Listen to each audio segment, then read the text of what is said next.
Yeah, I mean, I totally believe in documentation. I believe in revival. I believe in art. That does not mean that I have not shifted on the other side completely. So it's amazing what I started with, because very objective, structured, like practical, no, about things, and then to look at the other side of the world, which is so fluid, so on the feet, on in the moment, and just living it rather than sort of talking about it. And I'm personally trying to find a middle ground for myself, and I believe in that middle ground. I believe that if we document, if we practice, if we refine is not the right word, but if we articulate, then it is easy possible to pass on, right? Because when I asked most of the folk artists, whenever we meet, we say, how do you teach? They say, who teaches? Nobody teach, you pick up. Because there is no system. It's not like classical world. Classical world is very systematic, right? There's a greatness about that, but that's also why sometimes classical music or dance also don't connect easily with people, only with some people.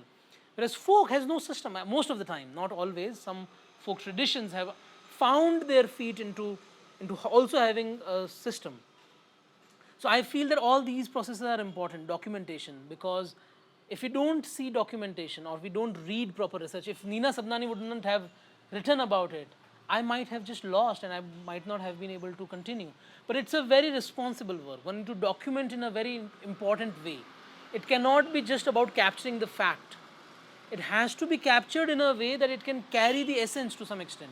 So that when one audience is looking at the video or reading the research or in whatever way, they can feel something. Because only then the bridge is connected. Only when people like me from the urban space will travel and experience and connect. So that is important, but it's a very, very difficult job, is what I think. Because it's not just about it's not about capturing the fact and putting it into museum as a historical facts. Because that's, I think, is not possible. Second, I think practice is important. The idea of practice is important, that I think any art form continues to survive only when there are people who are practicing it. The day people stop practicing the art form, it's done, it's gone. Even if we put it in museums or in whatever documentation. And for somebody to practice, there has to be some principles laid out. Like how I laid out actually three principles. One is the idea of multiple truths, the idea of that you can take it wherever, it does not need to end. And third is interconnected, because it comes from my research or whatever research we happen to do of the box. The box allows you to do that. Kavadiyas tell multiple kinds of story from the same painting. They don't get different paintings for different stories. So it is embedded in their work. They don't lay it out as how I laid it out, because for them it's not that important to lay it out that way. And that's a process which is what we are trying to do.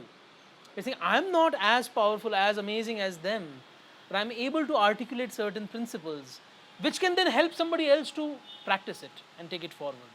Right? So that kind of work, I think, needs to be done and should be done in the revival work, if people are interested in revival or reinterpretation or reimagination of a tradition. Because it cannot take away the tradition, but it still has to lay out principles which are core to that practice. Again, it needs effort, it needs energy.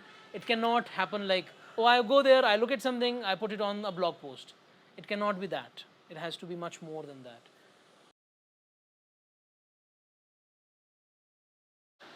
I'm right now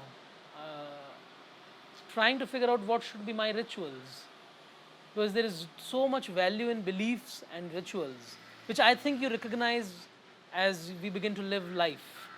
Like when we are super young, when everything looks like, oh, we can do whatever we need to do, right? We don't recognize certain values and things which happens in your life. Like there are things which happened in my life personally. It allowed me to say, okay, stop. There's value in believing something. Like there is value in belief and rituals around it. Again, they don't need to be right in a scientific sense, but there has to be rituals, because it allows you to go back. And so I am now traveling from this side to find what rituals I should have. Maybe 40 years down the line, if I'm alive, I might also say that, like them, that, oh, without ritual, this practice don't exist. But right now, I'm also taking steps towards creating rituals. Like, should I have rituals with Kavad? Should I have ritual in my own practice? Should I have ritual in my theater? Should we have a ritual? Like, there is the most basic ritual you will see in any theater room. Everyone will gather and they will stand in a circle. It is a ritual. Every single theater company I know, they do it without them recognizing it as a ritual. So, I don't know the answer, but what I know is there's value in rituals and we need to build new rituals maybe. Because those rituals are first religious, they are located in their reality. But my reality is different than their reality. And the whole point of folk art is that it belongs to people. It depends on what ritual these people will create. That is valuable. So if that society don't continue to exist, like it continue to exist right now, but maybe if they migrate to urban spaces or if the space changes, it is a change. And so new rituals have to be, or the same rituals have to be redefined in a new way.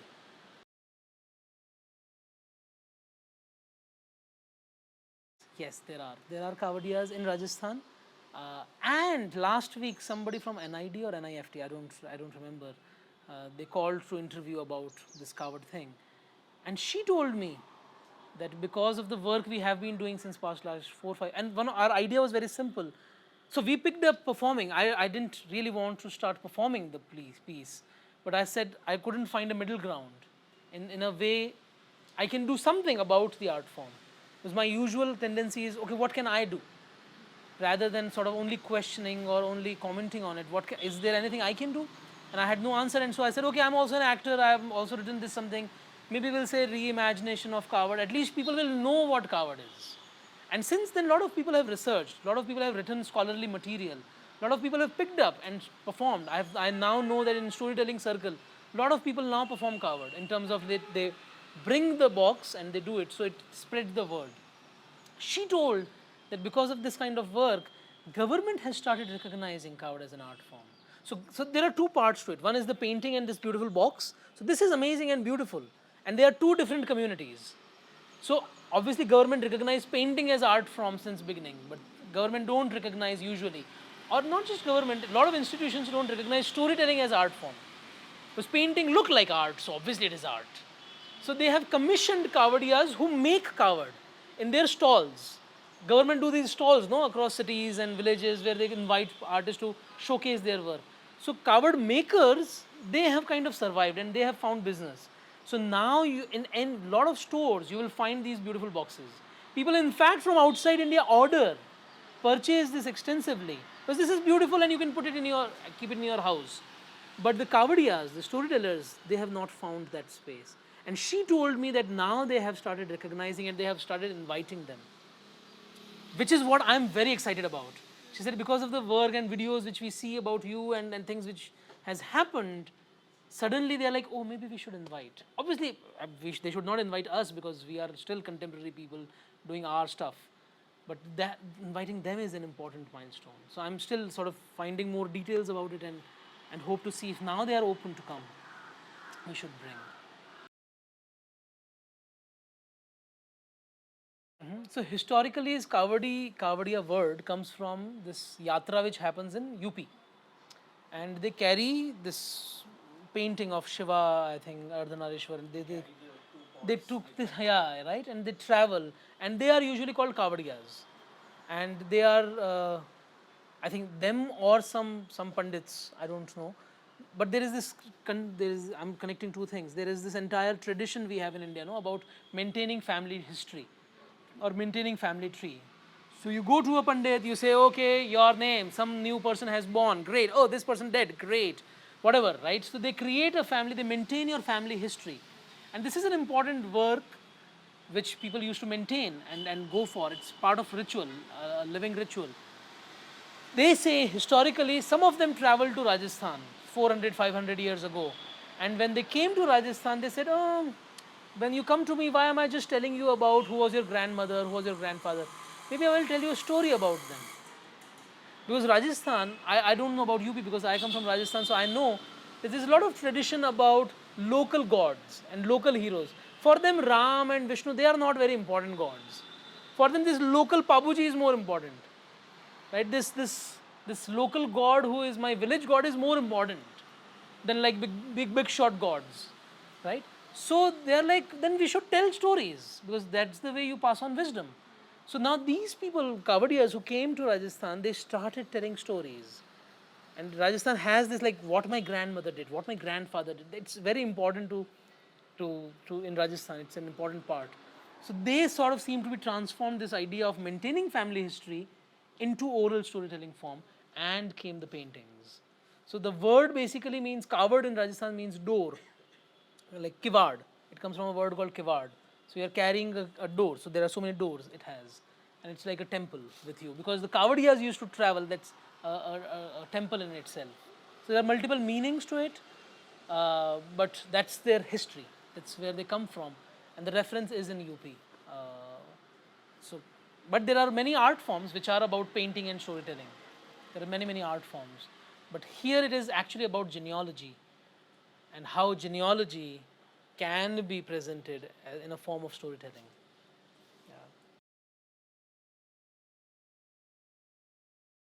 So the painter community is what last I met, they were very excited. So the person is like, oh my god, I'm going to obviously teach covered paintings to my son or my daughter, but I'm also going to make them CAs. He was very specific about making them CA. But he's like, if this is a business, this is going to thrive, they need to understand the money part of it.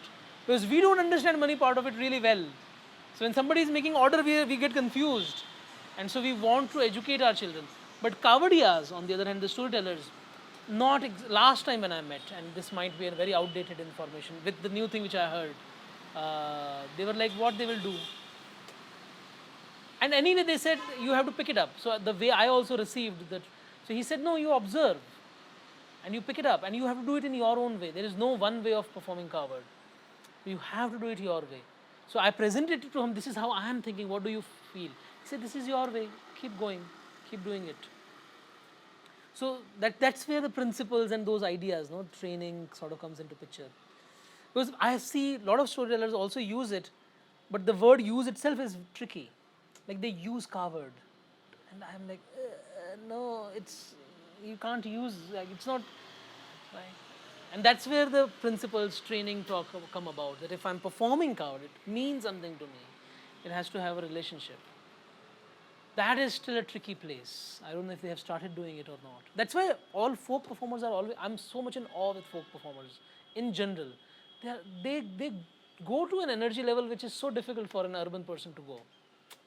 Something about the viscerality of their world, which I'm fascinated. I found that in my practice now, so I do a practice called Suzuki method. It comes from Japan. Mr. Tadashi Suzuki is the practitioner. He studied a lot of classical folk traditions. I said, what do we do? How do we be that powerful, that grand, without being grand? And so he studied and he developed a training called Suzuki method of actor training, where he's like minimal work. Don't do anything, just amplify energy. Because that's what traditional artists are good at. If you have looked at Thayyam as a performance or any ritualistic performance, it just changes the space energy. And there's a work going on around it in theatre world, which is not about just doing things on stage, but really building this visceral thing. Which is also what Mr. Suzuki says is very important for society which is going to come forward, come after us, because they are always accessing technology, right? So we are, instead of taking stairs, we will take a lift. So instead of the work which the body should do, machine are doing that work, which means we are not using a kind of energy which he says animal energy for our life. And if we don't make use of that energy, it's going to create trouble. So he thinks that theatre training should be about that rather than about other things. But that I connect with the folk world and folk training. And I see that as a potential space where the folk world can meet the urban world. Because they have so much to offer, we don't know how to receive.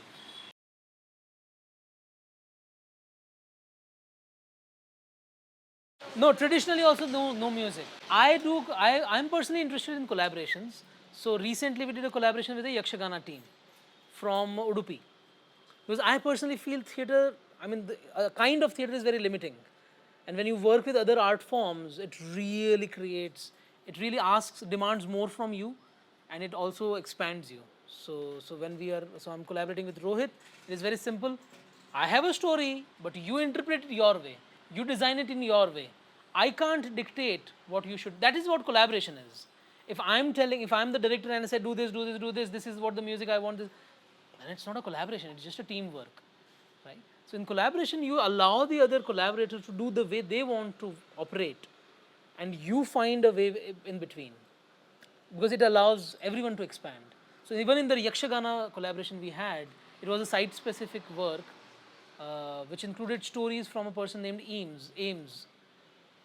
Now we are creating a theatre piece, and we know that for 3 days Yakshagana team is going to travel from Udupi and is going to find space in this thing. How? We have no idea. And those 3 days were open days, basically. Okay, this is the material we have created, this is the material Yakshagana team brings in, and the 3 days are about finding a more organic coming together. Obviously there are parts which needs work and time, but a lot of it just can come out really well. So that's, I think, collaboration, and that is again also I personally learned from Kavad, because that is what they do. So Khojaram ji told me, saal mein ek baar we meet, and I tell that this patron now has a baby, and they want this baby to sort of fly airplanes and all of that, and that's the information I will give. And then the painter will go back and paint with his own imagination in whatever panels and give me back the Kavad, and now I have to work with this Kavad, with what this person did. I'm like, this is such a fascinating idea, right? That the openness to work with material given to you rather than demanding कि ये चाहिए मुझे, ये चाहिए, इतने lights चाहिए, right? Thank you Karishma, thank you Tipoy, Creative Mornings.